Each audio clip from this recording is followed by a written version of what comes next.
Hi, and welcome to TXDZNY. On today's show, I'm going to be talking about day 3 of my recent Walt Disney World trip, which was at Magic Kingdom the day after Christmas. So we knew that any day that we were going to go to Magic Kingdom, it was going to be really crowded during this time of the year. We knew that going into this. Um, like I said, we always purchase the Lightning Lane and the individual Lightning Lane to try to make the day as maximized as we can, knowing that the crowd's going to be really crowded. Um, we did put the kids to bed somewhat early on Christmas Day because we knew that we were going to rope drop at Magic Kingdom to try to maximize a little bit of this. I'll tell you what we did have planned earlier in the day here in a little bit, and that's why we had to wake up early as well. But we knew that we want to try to beat the crowds of getting there and really maximize our Magic Kingdom day on the December 26th. So we this day had our lightning lanes for a couple of our family's favorites. Was Buzz Lightyear Space Ranger Spin, Winnie the Pooh, and then Tiana's Bayou Adventure. We also got the individual lightning lane for Seven Dwarfs Mine Train. We didn't get it for Tron for this trip just because me and my wife have been on it multiple times, but our kids aren't tall enough for that ride, and we don't want to spend the time just for me and my wife to ride over there. We've been on it before, and it wasn't a must for us this trip. So we did have those 4 rides set up for us for our Magic Kingdom day. A little bit of an insider tip for anyone staying at that Swan and Dolphin or the Swan Reserve over there is that when you're going to Magic Kingdom and you're taking a bus, like I said, we did Epcot and Hollywood Studios our first couple days. So going to Magic Kingdom, we had to take a bus to this park. The Swan and Dolphin bus just takes you to the Ticket and Transportation Center, meaning that you have to wait in line again for either the monorail, the boat, or the bus once you're there. But if you just walk over to the Yacht Club, Beach Club, or Boardwalk, you can hop on one of the Disney buses and they'll drop you off over there to where the buses enter the park right there by the entrance of the park. And you save yourselves that whole entire line. So it's really worth it for you if you're staying at the Swan and Dolphin or the Swan Reserve to walk over. We prefer going over the Yacht Club and just walking over there and hopping on one of their buses and taking it to Magic Kingdom. This is also true for when you're going to the Yacht Club, to Animal Kingdom as well. So since we had an early night on Christmas Day at Hollywood Studios, did wake up very early to get into Magic Kingdom this day. So we were ready to go and really got into the park early with that extra magic hours for the resort guests, 30 minutes early. So we were able to scan into the park really fast. We were able to get back into the park really fast. Um, we already kind of decided that we were gonna opt to go get some good photo ops and stuff like that rather than try to ride a bunch of rides that day. That's what the kids kind of wanted to do. And we did go on some rides, but we had a breakfast at Crystal Palace that was gonna be really close if there was any wait time that was a little bit longer if we were going to be able to make our Crystal Palace reservation. So we opted to just do some really nice pictures in what was a rather empty Fantasyland. We did ride the carousel when we were the only ones on it, which was really nice. And we did get some really nice pictures by the castle and by the carousel and some of that. So it was a really nice, peaceful kind of Magic Kingdom morning there the day after Christmas. We did think about hopping on Peter Pan's flight because we knew that was going to be a hard lightning lane to get later in the day. But it was already at a 45-minute wait, and we that wasn't going to work with us with having a breakfast reservation at Crystal Palace. So as I said, we had a breakfast at Crystal Palace. This is one of our favorite breakfasts in all of Walt Disney World. And it being inside Magic Kingdom, which doesn't have a lot of the best dining options in our opinion, this was a really nice one. Like I said, Winnie the Pooh and his friends are some of our favorite characters, and this is actually what we think is one of the best character meals there is in all of Walt Disney World for breakfast. Um, it's just the food is really good there. We had like the first reservation of the day, so it was really nice to get in there, and it was a pretty much empty Crystal Palace, and they already had the characters kind of walking around, so it made it where as soon as we sat down, the kids kind of right away got to meet all 4 of the Winnie Pooh and Friends characters, which is Pooh, Tigger, Piglet, and Eeyore. So it was really fast with a really empty restaurant, which was really nice, where it wasn't like there was tons of people all around, and they spent a little more time with the kids because it wasn't crowded, and you knew all your food was going to be fresh, being that you were one of the first ones in there because they had just made everything. So it's one of our favorite character breakfasts in all of Walt Disney World, and for sure at Magic Kingdom. And I can't help but to mention that keep in mind that the only places you can get alcohol beverages at Walt Disney World in Magic Kingdom is at table service restaurants. So me and my wife always like to grab a mimosa or two when we're at this Crystal Palace breakfast, which we did. It was a really nice way to kick off our Magic Kingdom day for our Christmas trip. So after we finished our breakfast, we were really, really full because it is a buffet style. We had to figure we'd head over to Tomorrowland. We had our Lightning Lane for Buzz Lightyear Space Ranger Spin. Like I said, some of these interactive games like this are some of our family's favorites. Just the day before at Hollywood Studios, I did Toy Story Mania with my son, so we were alternating. So for Buzz Lightyear Space Ranger Spin, I was playing against my daughter. We got super competitive, and it's always fun to play against each other and get a little competitive spirit, and we always have fun with it. So we rode that, and right after we got off of that, the People Mover had no wait time.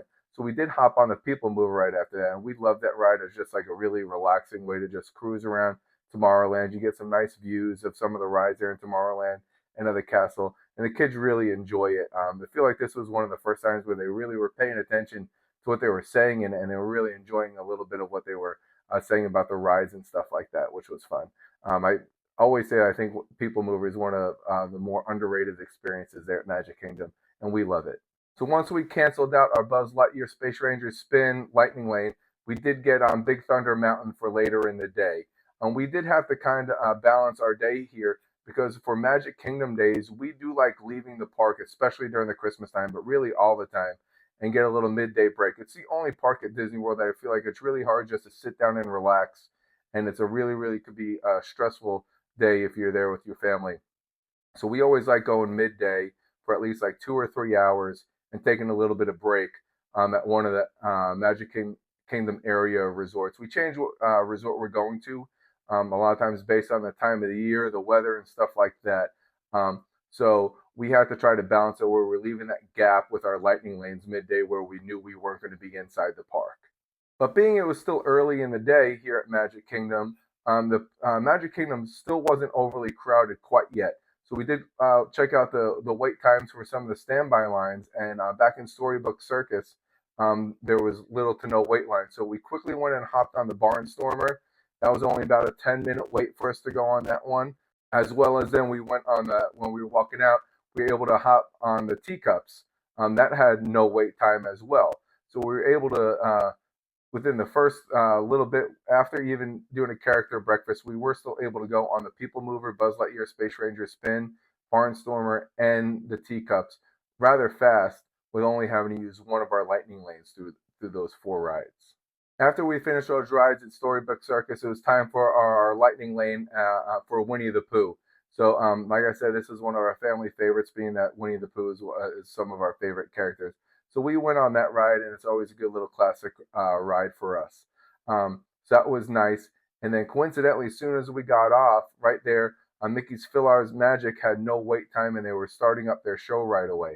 So I feel like this is one of the most underrated shows in all of Walt Disney World. We absolutely love Mickey's Philhar's Magic. It's a must-do for us when we go to Magic Kingdom. I feel like a lot of people don't talk about it enough. And so we hopped right on that. We didn't have to wait at all. Literally, as soon as we got off Winnie the Pooh, it was, hey, the show's about to start. And we walked right in and went in our seats, and the show started. So that was great to be able to bang out both Winnie the Pooh and Philhar's Magic really, really fast right there after we went to Storybook Circus.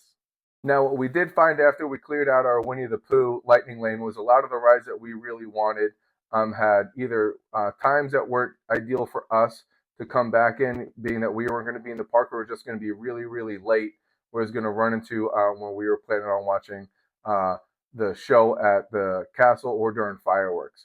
So we made one for the Jingle Cruise for later in the day, but weren't too sure if we were to go on it. But we already had a few rides still lined up for later that day. So this is how we knew that it was going to be a very crowded Magic Kingdom day, which was of no surprise. But it was time for our lightning lane for Seven Dwarfs Mine Train once we got off of Mickey's Philhar's Magic Show. So we went over there, which obviously is pretty close. And we had a good little game plan for this. So we went and got on that ride fast. It was my first time actually where I was able to get on the first row. So me and my son rode it in the first row for this. which he was super, super excited about. Made my daughter really, really upset that she couldn't ride it. Um, I will be able to tell you how we totally made up for that later in the trip. That I don't want to spoil it, but she did get front row for a ride that she really, really enjoyed later in this trip. But me and my son really enjoyed getting front row for Seven Dwarfs Mine Train. It was a really, really nice experience for us. So I've mentioned this in previous videos. One of the good parts about going during the Christmas time frame, when it gets really a lot closer to Christmas Day, this generally normally happens right around December 21st. Um, Magic Kingdom changes it to where the parade that you see at the Mickey's Very Merry Christmas Party is now free, and it's just part of your regular park admission, and they run it at 12 o'clock and 3 o'clock every day from December 21st all the way through up until New Year's Eve. And so it's a good little experience where, yeah, you're not getting it at night where it's got all the snow and the ambiance is a little bit better, but it's also not $200 a person a ticket to watch the parade um, when it's just part of your admission during the day. So we really want to catch that 12 o'clock Christmas parade. So we want to get a really good spot for this. Our favorite spot to watch all these parades and stuff like that is, since they clear out all of Main Street, is right there underneath the Christmas tree. And when you enter the park, you have a head-on view of the whole parade. You have a head-on view of Cinderella Castle, and you get there early enough, you can get a spot. We got there a little bit early to make sure we can get a spot. Surprisingly, it wasn't jam-packed. It was crowded, but we had no problems getting a spot and staying there, and had a beautiful view of this Christmas time parade at Magic Kingdom. We had this plan where after the parade was done, we were going to go take our midday break at one of the Magic Kingdom area resorts. So we feel like we did a good job maximizing our morning with going and getting some good photo ops. We did the carousel. We had a really, really good character breakfast. We did Buzz Lightyear Space Ranger Spin, People Mover. Went back to Storybook Circus, did Barnstormer and Mad Tea Party. We also did Winnie the Pooh, Mickey's Philhar's Magic, and Seven Dwarfs Mine Train, and watched the parade. And this was all by the time of about 12:30 or something like that. So as I said, we like doing this Magic Kingdom midday break all the time. It's pretty much mandatory for us now with our family. I can't tell you the last time I just went to Magic Kingdom early in the day and stayed the whole entire day, throughout the whole day through fireworks. We always do this now. And so we want to switch it up a little bit this year. The last couple times we've gone to Magic Kingdom during the Christmas season, we've always popped the Wilderness Lodge, which is my favorite resort for the Christmas time. But we want to switch it up a little bit this year. If we would have gone to Magic Kingdom for 2 days, which we do a lot of times if we're going for like a full week or something like that, but since this trip was 5 days, we only were able to do one park uh, 2 days, and we chose Epcot for this trip, where we would have done Wilderness Lodge for sure one of the days. But we really want to check out the new Polynesian DVC resort that had opened just about 5, 6, 7 days before we were going to it. We heard some mixed reviews about it, but it looked beautiful nonetheless. So we really want to check it out ourselves, and we figured we could package that with going and checking the Grand Floridian as well on our way back into Magic Kingdom after taking our midday break over there at the Polynesian new DVC resort. So obviously midday exiting the park is pretty easy. We went and took the monorail over to the Polynesian. We wanted to go to the regular Polynesian and just check it out for a little bit, and then just walk over to the new DVC area just to kind of see what the Polynesian was like for Christmas this year. So we did go and stop at the Tambu Lounge. Kids went to the restroom, and I grabbed a drink, and we enjoyed our walk over to the new DVC area. We always love taking those monorail rides. We do try to each trip try to use as many forms of transportation as we can. So we really told the kids that we'd try to do the monorail on that Magic Kingdom day, and so we figured that'd be a good time to do it for them, which they really enjoyed. So if you're walking from the regular Polynesian over to this new Polynesian DVC resort, it does have a really, really nice splash pad area of Moana. The weather, like I said, was great for our whole entire trip. It was warm enough to go over there, but like we didn't have swimsuits or anything like that. So the kids really want to go in, but I think they do make you have your scan your wristband to even go in there anyway. But we didn't have a change of clothes, so we didn't even entertain it. But it is a really, really nice looking area for the kids as a splash pad. It's really just Moana's boat with her on it, and just have fountains coming up all over the place. It's a really, really cool little view for the kids especially. But the main thing we really wanted to check out was just the lobby of the new Polynesian DVC Resort, which was very beautiful. It's not that big, but it's very, very nice, very modern kind of Polynesian vibe to it. Had its Christmas decor all up, so that was really, really nice. Um, but what we really want to check out was the new bar that they have, or the bar and lounge that they have there. I might be saying this wrong, but I think it's called the Wailulu Bar and Lounge. And man, did this place not disappoint. As I said, we watched some and reviews of this before we went to just kind of see what it was like, and we saw some mixed reviews. A lot of people were saying the food was just okay, and that the drinks seemed very like watered down and very not specially made to order. We didn't get that experience. It seemed like that maybe it was when they were first opening, they were making sure that things would go fast, but when we sat down and went to this restaurant, we had a great experience. Everything we got here was just incredible. The kids just got the mac and cheese, which they both ate and loved. But it's mac and cheese, right? So it's not nothing to really write home about. The kids' mac and cheese. So, but me and my wife tried a few different things. I will stand by this until I'm proven otherwise. I got their crispy chicken wings, and I'm not even gonna go as far as saying that these were the best chicken wings that I've had at Walt Disney World. These are probably the best chicken wings I've ever had in my whole entire life. And trust me, I've had a lot of wings as someone who watches a lot of sports and goes to places that serves wings.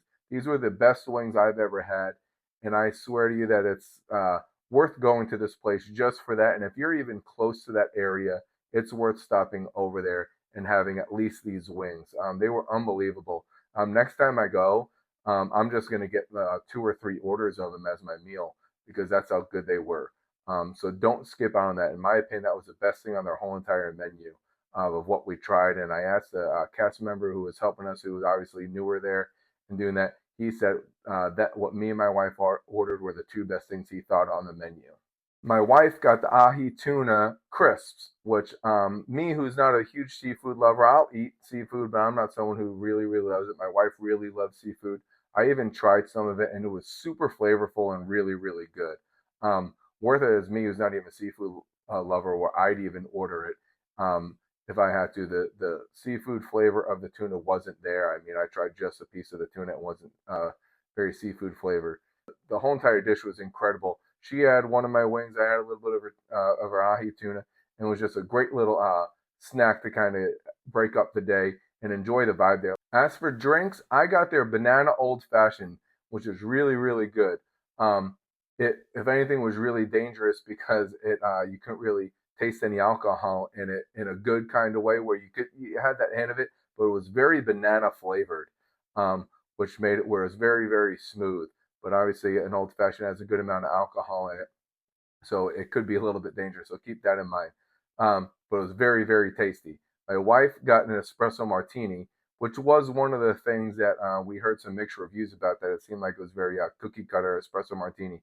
The one that my wife got was very, very good. I even took a sip of it, and she gets lots of espresso martinis at a lot of places that we go, and she considered it one of the good ones that she's gotten. It wasn't like a best one that she's ever had, but definitely wasn't like some people said, where it wasn't a good one. It just kind of seemed pre-made and not very good. She really enjoyed it, and I even had some of it. It was really, really good. So those are the 2 drinks that we got with our appetizers. Being we are at a better restaurant than just somewhere inside of Magic Kingdom, like a lot of the quick services are, we figured that we'd also get a burger while we were there, and they said that the Wayfinder burger was pretty good, and so we got that, and that was really good. Me and my wife split it, and it was really good to kind of fill up there because at this point it was kind of getting to the afternoon, but kind of the later part of evening, where it was after eating a very big breakfast at Crystal Palace and having this big lunch was like where I didn't really need to eat dinner maybe at all or very, very light dinner. So having this was really, really good. We also split the Mai Tai there. That was one of their signature drinks. And that was very good. It was very light and very smooth. And it was really refreshing on a very, very nice day. Overall, we just absolutely loved the food that was there at this Wailulu Bar and Lounge. But the biggest hit, it seemed to be, besides me loving the wings, was that they have a Dole Whip Sundae there, and my kids absolutely love this thing, especially my daughter. She now says that this is her favorite dessert in all of Walt Disney World. It's a beautiful looking sundae for starters, and then it just tasted fantastic. I had a couple little bites of it just so she didn't have too much sugar, and it was really, really, really, really good. So don't skip out on that when you're going over to this bar as a little dessert. Save room for it. Like we know, a lot of these places don't serve Dole Whips anywhere, so the fact that they have it at this place, take advantage of it, and it was really good. It was better than any Dole Whip I've had at the regular Polynesian as well. So save room for that Dole Whip at the Wailulu Bar and Lounge. So needless to say, we really did love having that little midday break going over there to the new Polynesian DVC resort. We love trying new things every single time that we go. So it's really nice to go and see this new DVC resort and try a different dining experience. I'm so glad we did because, like I said, those wings and that dessert were worth going and getting back every single time you're in that resort area. So keep that in mind. But we figured like I said, we're a family that kind of likes walking. A lot of that has to do with that we hope that maybe the kids will fall asleep while they're in the stroller. So we figured we'd walk from that DVC resort back into Magic Kingdom, and we'd stop off at the Grand Floridian so we could check out that lobby. The Grand Floridian always is a special resort for us because that's where me and my wife had our wedding reception. Grand Floridian always holds a special place for us. But it is one of our favorite lobbies for the Christmas season. I love that Christmas tree in there, the elegance of that whole resort, and the gingerbread house. Unfortunately, this trip, everything was great. Everything looked beautiful, but it was super crowded when we went in there midday. So we didn't get to enjoy it as much as we would have liked because it was super crowded. So we didn't get really any good picture ops, and the gingerbread house was super crowded to let the kids go over there. Even furthermore, I had the idea of maybe going to the Enchanted Rose and grabbing a drink before hopping into the Magic Kingdom, but the Enchanted Rose does not open until 3:30, and we had to get back into Magic Kingdom because our Lightning Lane for Tiana's was from 3 to 4. So we wouldn't have had enough time to go grab a drink at the Enchanted Rose and get back to Tiana's Bayou Adventure by 4. I'm sure I could have worked something out with a cast member if I missed it, but we weren't getting a drink at the Enchanted Rose wasn't that big of a deal. We've been there before, but it was just something we wanted to do, but we didn't get to do. So we just headed back into Magic Kingdom. So being that we go to Disney World so much, it's very rare that we make just like mistakes that we don't even think about. This was our only big mistake that we made this trip. We totally weren't thinking about us walking back into this park at about 3:30 when the Christmas parade was starting at 3 and would be getting to right around the entrance of where we watched the 12 o'clock parade right around 3:30 when we were walking into the park. Now keep in mind we had to get back to Tiana's by 4, and it made it very, very hard to navigate through Main Street with a double stroller during this during this parade going on. Luckily, a lot of the people who were there were very, very kind and made room for me, and we did make it to Tiana's in time. But it was didn't make that rush to get back into Magic Kingdom and back to Tiana's a little bit more stressful than we would have liked. And so that's maybe something to think about when you're trying to, if you are leaving the park or re-entering a park, try not doing it during one of those parades that are going on during the Christmas season. This is true for any time during the year. If you were to be trying to do it during like Festival of the Fantasy parade during non-Christmas time and stuff like that, you're going to experience similar things. Obviously, the crowds aren't going to be as crowded when it's not Christmas time for those parades, but you're still going to experience it. So try to pay attention to that. That was a mistake that we rarely make, but we did for this trip. But it did all work out. It just made it where it was a little bit of a tight squeeze to get through everywhere to get back to Frontierland for Tiana's Bayou Adventure. So believe it or not, this is mine and our whole family's first time riding Tiana's Bayou Adventure. Last time we went to Disney World, we actually didn't go to Magic Kingdom when it was open. We only went to Epcot and Hollywood Studios for a couple days. So this was our first time. Furthermore, both of our kids never even went on Splash Mountain. They weren't tall enough for Splash Mountain before it closed, and they just became tall enough for Tiana's since it's reopened. So it was a first for all 4 of us. Now, obviously, me and my wife kind of knew the track, but it was a great ride, and our whole family loves Tiana. She's one of our favorite princesses. So to mix one of my favorite rides, which was Splash Mountain, with a Tiana theme, which she's one of my favorite princesses, and I love the Princess and the Frog movie, made it where it's still one of my favorite rides in all of Magic Kingdom. We absolutely loved it. We got soaked, but like I said, the weather was good when we were there, so it still made it enjoyable. One of the pros of having a stroller when you're going around the parks with the kids is we pack a bunch of stuff. So we had a change of shirts for sweaters for the kids. So when they got wet, we were able to just put sweaters on them because it was getting close to that dusk time here soon anyway, where they were going to start getting colder. So overall, Tiana's was a huge success, and we absolutely love that ride. We planned it where right after we were done with Tiana's, had our lightning lane for Big Thunder Mountain. Um, Same thing, kind of where my daughter has rode Big Thunder Mountain, but my son hasn't. He was tall enough for the last time we went, but he didn't want to go. So this was his first time on it, and he was excited to go on it, and we absolutely loved it. What was great about this ride was that it's closed pretty much for the whole 2025 year, and so riding this on December 26th, it was one of the last few days that they were running it before it was closing for an extended period of time. So it was really nice to ride that ride, which we love, right before it closed for pretty much the whole year of 2025. So as I said, a lot of the lightning lanes at this point were gone for the day because it was getting later in the day and a lot of people had them all go. We did still have one for Pirates of the Caribbean. So the plan now for the rest of the day was we were going to go on Pirates of the Caribbean, and then after that, my wife was going to go off with the kids and go grab them just a quick little small bite to eat because we had just eaten not too long ago for them to have for dinner. And she was going to go get a good spot for the stage show for Christmas and for the fireworks for Christmas. And I was going to go around and just get some pictures and videos throughout Magic Kingdom. So that was our plan. So we went and rode Pirates of the Caribbean. My son loves Pirates of the Caribbean, so it's always a huge success for us, and we love the ride and everything. So that was our last ride at Magic Kingdom as a family, and then my wife went off with the kids in her direction. I went and got some videos and pictures. I did get to skip on and get on. I did have a lightning lane for the Jungle Cruise, which is Jingle Cruise for the evening. And so I quickly went and rode that before heading back to go meet up with my wife for the stage show at for Christmas in front of the castle. Now, for really busy times like this, it can make really hard to get a good spot for these fireworks and stage shows and stuff like that. That's why my wife wanted to get a really good spot. She wanted the kids to kind of relax anyway because it'd been a busy day for them. And she wanted them to sit down and eat anyway.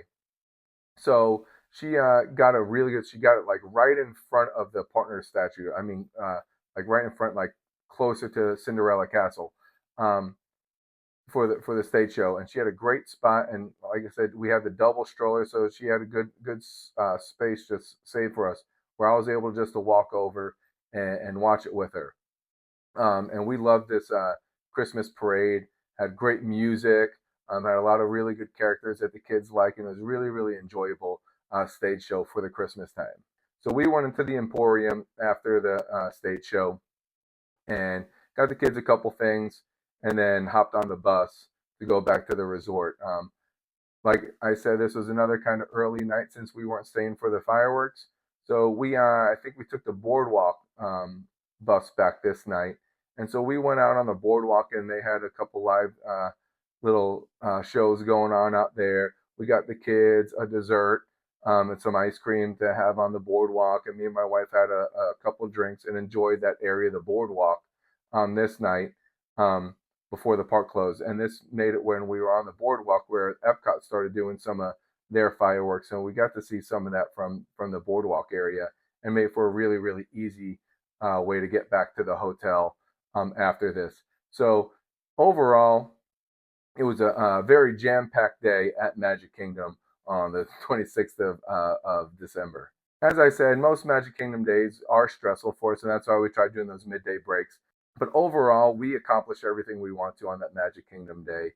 Given since we go pretty often to Walt Disney World. You know, we got to have our favorite character breakfast at Magic Kingdom. We got to ride most of the rides that we wanted to. We got to do a midday break at a new Disney resort. We got to go to the Grand Floridian and see some of their Christmas decorations. We got to see the Christmas parade and all this. So it all made for a very enjoyable Magic Kingdom day, and it allowed us to have get to bed still at a decent time and enjoy the next day, so where we could rope drop on the 27th. So overall, the 26th was very crowded at Magic Kingdom, as expected. But anytime you're going to go to Magic Kingdom during this holiday season, it's going to be really crowded. So prepare for that. And I do highly recommend getting that lightning lane and individual lightning lanes for your Magic Kingdom days during the crowded times of the year. Now, I know that not everyone goes to Walt Disney World as much as I do, and a lot of people do. I do know how pricey it is and everything like that. A big pro that we do get with going to Walt Disney World so often is that we don't feel the need to have to do everything every single day that we're there. You know, if you're someone who's going to go to Magic Kingdom and you're trying to one and done going to Walt Disney World, you're going to want to stick around for fireworks no matter how stressful it was, because you're trying to get that bang for your buck of your expensive vacation. For us, who's going to go 2-3 times a year at least, we're okay with skipping some fireworks shows and missing a ride or two that we really, really want to go to, because we know we'll be back soon and we'll prioritize those things when we come back. So that is a big pro of when you are going to Walt Disney World. You go during different times of the year and doing different things. So think about that when you're someone who is going to the parks multiple times in a year or even in a couple of years, that you don't have to do everything in one day. So that's it for this video. That was our Magic Kingdom Day on December 26th, the day after Christmas, on our most recent Walt Disney World trip. Thank you for watching. Please like and subscribe. Bye.